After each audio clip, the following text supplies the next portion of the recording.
Last Handful of Clover, a novel by Wess Mongo Jolley, read by the author.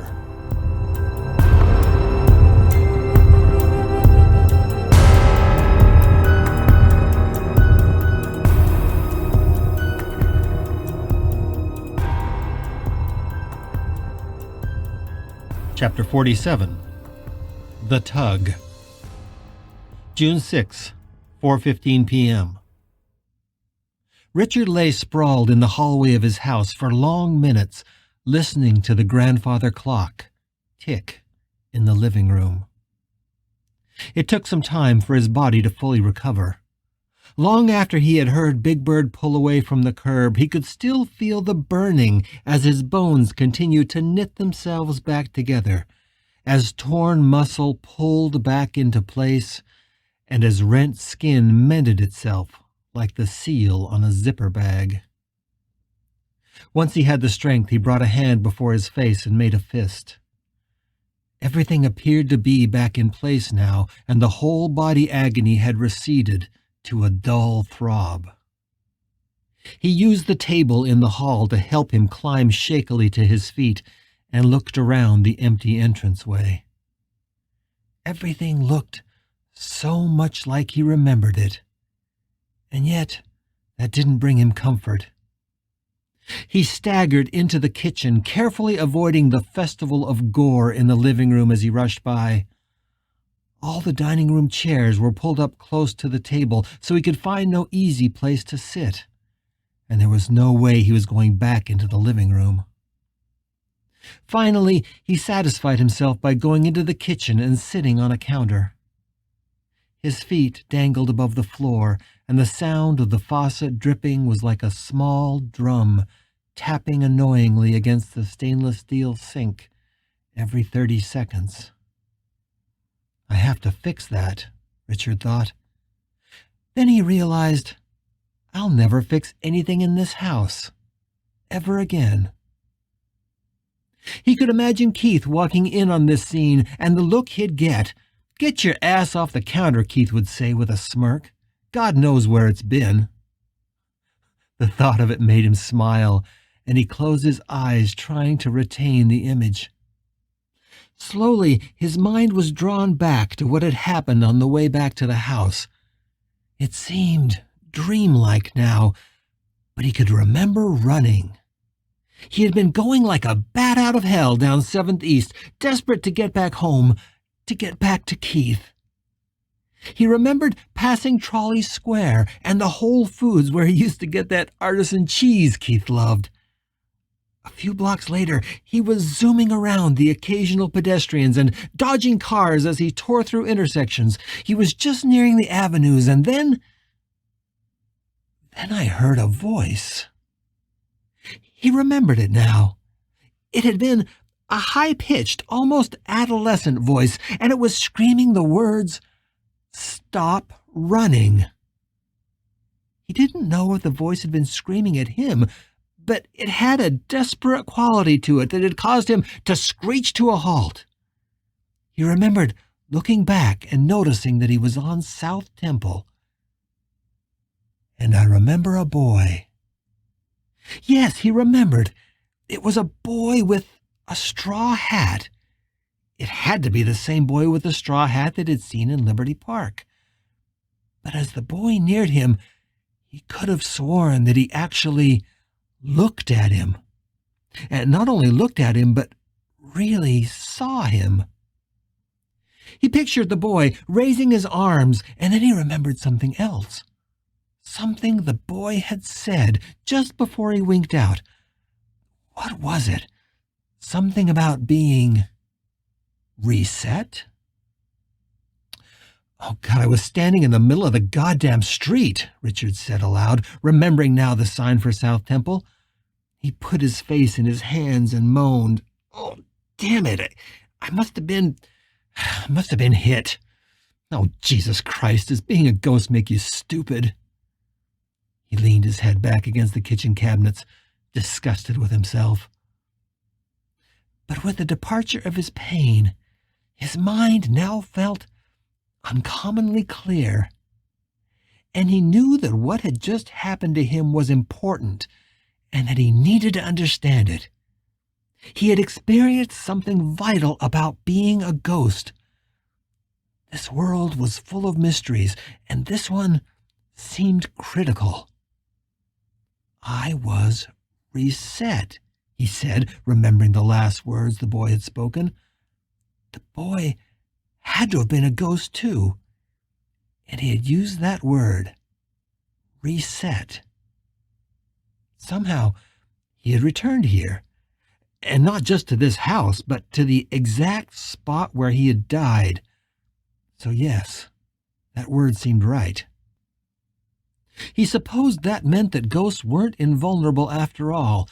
Something about the intense trauma of the impact had not just caused him pain, like when he pushed his hand into the corner of the desk. The impact had physically transported him. It was like being sent back on a game board in Monopoly. Go to jail. Go directly to jail. Do not pass go. Do not collect $200. So, there's a limit, he said, feeling comforted by the sound of his own voice. I can feel pain, but too much pain, too much damage, maybe. And I'm back where I started. Great. He imagined jumping off a cliff, or even throwing his body into a wood chipper. Probably anything he did, he'd just wind up back here.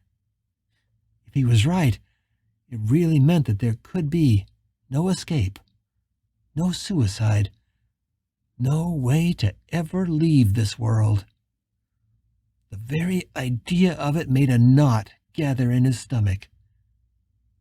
He jumped down from the counter, trying to distract himself before he had yet another panic attack. Walking about the kitchen, he realized that he now felt fully recovered, at least physically. His body felt strong and whole again, and there was no remnant of the pain. But being reset was certainly an experience he never wanted to repeat. So, now what do I do? He paced between the kitchen and the dining room. He went up the stairs to the second floor and looked in the bedroom and his office as well as the guest bedroom. Everything was in place as he remembered it, if perhaps a bit more organized, a bit more clean. The emptiness of the house began to feel overwhelming. He had been heading back here to find Keith, but Keith wasn't here. The only purpose he had in this crazy existence was to protect Keith, and now he was not here to protect. Sitting on the bed and staring at Keith's closed journal still on the foot of the bed where he had left it, he remembered where Keith had said they were going. He'd heard them talk about it last night, and had seen a stack of papers in Michelle's hand when she and Keith came home. They're going to the funeral home to make the final arrangements, he said to the empty bedroom. My final arrangements. He rushed down to the table in the hallway, hoping to find a business card or anything to indicate where the funeral home was located, but there was nothing there. Pacing numbly through nearly every room in the house, he wondered if his heart could take the hours of waiting that he would have to endure before Keith returned. He felt like a hungry tiger in a very empty zoo. But what else could he do? Keith was gone, and he had no idea where he went. And even if he knew, could he get there without being reset again? Could he even get out of this house the way he did before? He went back to the front door to try it again. It was still as solid as a rock. He concentrated, trying to push his hand through the solid wooden door, but it felt as cold and impenetrable as a rock wall. Jesus Christ, what kind of a pathetic ghost am I if I can't even walk through a fucking wall? He turned his back and leaned against the door, looking down the hallway. On the wall to his right, just at the foot of the stairs, was a framed photo of him and Keith. In the photo, they were both laughing. Richard loved that photo. It was actually an 8x10 print of a selfie he took just last year, and it showed the two of them in southern Utah with the glorious curve of Rainbow Arch behind them. He remembered how much work it had been to get that picture without getting a ton of tourists in the shot. Richard was standing behind Keith, one arm around his chest, the other extended awkwardly over his partner's shoulder to take the picture. Richard always said it would have been much better if they'd had one of those selfie sticks the Japanese tourists all used. But maybe this was better after all. The arch was small in the background, but Keith's face was handsome and smiling and beautiful in every detail. He looked so content with his head inclined back on Richard's chest. He knew Keith didn't like how short and round he was, but Richard always loved his husband's body. When they hugged, he could rest his chin on top of Keith's head, and even just remembering it, he could almost smell the shampoo Keith was so fond of. When they were naked in bed, he loved the feeling of Keith's weight on top of him, holding him secure and pressing him into the mattress. He loved the softness of Keith's cheeks, his hands, and especially his belly. And mostly he loved the way his cheeks would dimple when he smiled, and the joy it brought Richard every time he could make his boyfriend laugh. Richard closed his eyes, remembering the warm feeling of Keith in his arms, and picturing his face, beautiful and happy and laughing, wishing with all his might that Keith was there with him. But Keith was gone. So where is he? He has to be somewhere out there in the world. Richard looked at the picture again and closed his eyes, holding the image of his lover's face in his mind. And suddenly, he felt a spark. No, it wasn't a spark. It was more like a tug. He opened his eyes, then blinked rapidly, trying to identify the strange sensation in his head. The feeling flickered, but did not disappear completely. He closed his eyes again and concentrated. Keith is gone. So where is he? He has to be somewhere. But where? There was an answer to that question. Not an answer, really, but an idea. No, not really even an idea, as much as a direction, a hum, a tug, a glowing warmth in his skull. Richard concentrated, holding that vision of Keith in his mind. The tug was above and in front of his left ear. He put his hand up to the sensation, but couldn't feel anything there. Still, it was definitely a tug in his head, and the more he thought about Keith, the stronger the tug became. Slowly, Richard turned to his left, and the tug moved across his temple and then slowly around to his left eyebrow and finally to the center of his forehead. It felt like he was turning his face toward the sun. Richard opened his eyes and found himself looking vaguely southwest, and he knew that was where he'd find Keith. He didn't know exactly where, but now he had a direction. He didn't need the address of the funeral home. He was a compass needle, and Keith was his true north. Great, he thought. So the dead can cry, and we can feel pain, but we can't die. And as a special bonus, being dead gives you a compass in your head. Quickly, knowing Keith's direction turned into an irresistible compulsion. He couldn't wait here. He had to go to him. He had to find him and then never leave his side again. That was the one thing that the universe had shown him in this whole fucking mess. There was only one problem. the rock-solid front door of his own home. He had managed to get out of the house before, but how did he do it? Cautiously, he tried to recreate the trick that got him through the closed door before, but he wasn't sure exactly what that trick was. He remembered he was frantic and desperate and had thrown himself against the door until he thought his shoulder would break. He considered trying that again, but he knew that he wasn't as filled with panic now as he was before. Now, he just felt calm and certain and resolved. He tried battering himself against the door anyway, but after 5 minutes had made no progress and had only succeeded in making his arms and shoulders ache. Okay, so being frantic isn't working, but I know I can pass through this door. I've done it before. Slowly, he calmed himself and cleared his mind. He tried to imagine himself on the other side of the door, passing through it like a wisp of smoke through a vent. It was the way ghosts did it in the movies. He pushed his hands against the wood and leaned slowly into it, and fell hard on the porch, the door behind him. Picking himself up, he looked at the solid door. So that's the trick?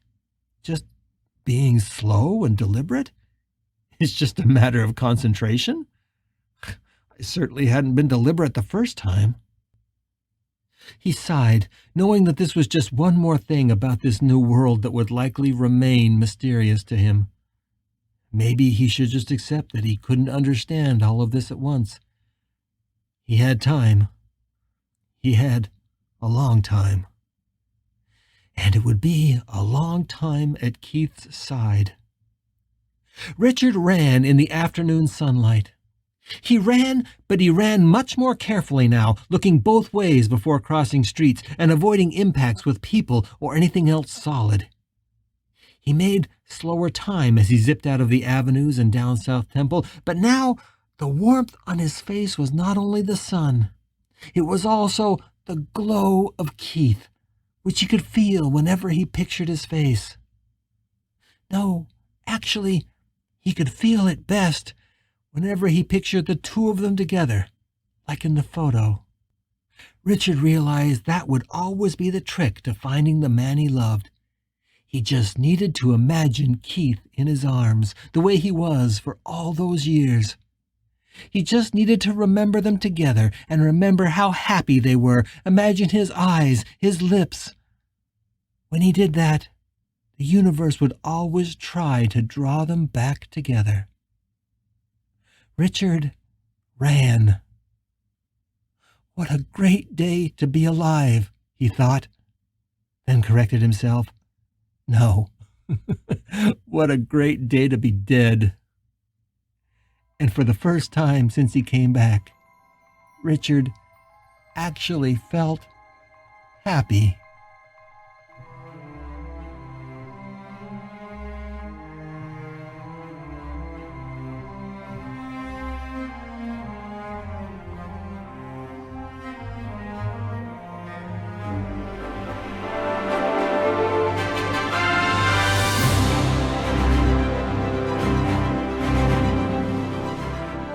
You're listening to The Last Handful of Clover, a novel by Wess Mongo Jolley. If you're enjoying this audiobook, please consider supporting the author on Patreon. That's patreon.com/Wess Mongo Jolley.